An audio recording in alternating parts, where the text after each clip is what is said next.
13h, 14h, Europe 1 Info. Avec Clélie Mathias sur Europe 1. Dans un instant, vous recevez votre chroniqueuse Xenia Fedorova. Mais maintenant, vous êtes avec Sébastien Ligné, chère Clélie, chef du service politique chez Valeurs Actuelles. Bonjour Sébastien Ligné. Bonjour Clélie, bonne année. Et bonne année également à vous. On va commencer ensemble. On va commencer avec ce livre islamique Péché et guérison qui exalte la mort des homosexuels, des juifs ou encore des chrétiens. Jusqu'à présent, on le trouvait à la Fnac, on le trouvait également sur Amazon. Le livre, en fait, date de 2012. Il est ressorti et sans qu'il n'y ait aucun commentaire, mise en garde ou annotation. Ben écoutez, c'est très difficile d'être surpris de cette polémique. En fait, le fait que ce livre soit disponible jusqu'à très récemment dans le plus grand magasin culturel français, qu'il soit disponible dans le fameux Pass Culture du gouvernement et que donc les plus jeunes puissent avoir accès à ce livre gratuitement ou presque. Le Pass Culture a dit qu'ils allaient étudier le cas. Oui, enfin d'accord.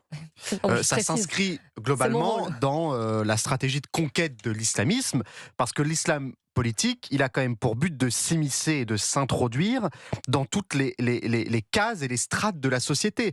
Donc le monde politique, bien sûr, on en parle souvent ici avec la France Insoumise, le monde sportif, le monde digital avec les réseaux sociaux, et donc le monde culturel. Ce n'est pas étonnant de voir l'islam politique dans des livres, on le voit parfois aussi dans des clips et des chansons de rap, et ça participe à une stratégie. Donc ce n'est pas étonnant.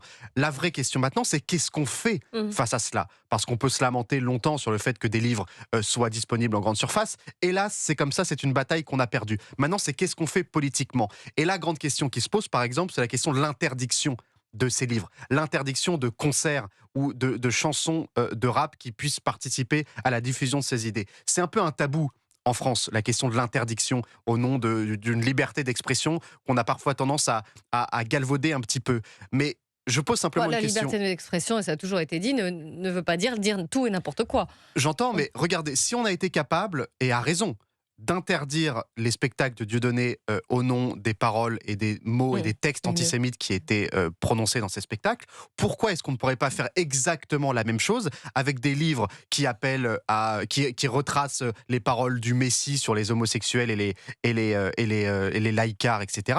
Ou de la même manière des textes du rappeur Medine qui appelaient si je dis pas de bêtises, à crucifier les laïcards comme à Golgotha. Bon, on pourrait très bien interdire ces textes-là, on pourrait très bien interdire ces concerts-là, or on ne le fait pas. Donc il y a une question de volonté politique dans cette histoire. J'ai pas l'impression que le gouvernement soit prêt à le faire. Écoutez, Jean-Philippe Tanguy, député RN de la Somme, qui a vivement critiqué ce livre, lui aussi, il était l'invité de Sonia Mabrouk ce matin sur CNews et Europe 1. C'est un ouvrage théologique qui a inspiré notamment le wahhabisme. Donc le problème, c'est que tant qu'il n'y aura pas de loi, comme le propose Marine Le Pen et Jordan Bardella, d'interdiction de l'islamisme, des frères musulmans. Et les frères musulmans, c'est le plus connu, mais il y a différentes formes d'islamisme, y compris plus discret, plus sous-jacent, moins bruyant que les frères musulmans, c'est dire. Et il faut lutter contre. Et donc il faut une loi d'interdiction de la pensée islamiste, qui est une pensée qui, pour le coup, atteint aux intérêts de la France et qui est une hydre. Et il y a plusieurs têtes, et évidemment, c'est une hydre bien organisée qui affiche parfois un visage aimable. Et ce livre, on a l'impression que c'est un livre de sagesse. Non, c'est un livre islamiste de haine. Voilà, Jean-Philippe Tanguy du Rassemblement national qui demande une loi qui interdise, comme vous le disiez un petit peu, Sébastien Ligné.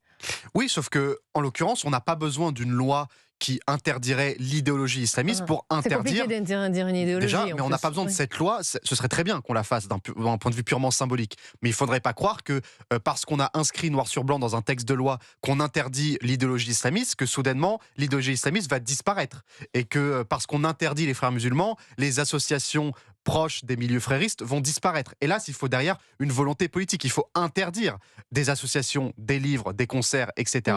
Et on n'a pas besoin. On a déjà le code juridique actuel pour interdire certains livres et certaines manifestations. Le problème, c'est qu'on ne le fait pas. Donc, bien sûr, très bien, mettre l'islamisme et l'interdiction dans la loi. Mais en réalité, s'il y avait simplement un peu de volonté politique, on pourrait déjà le faire.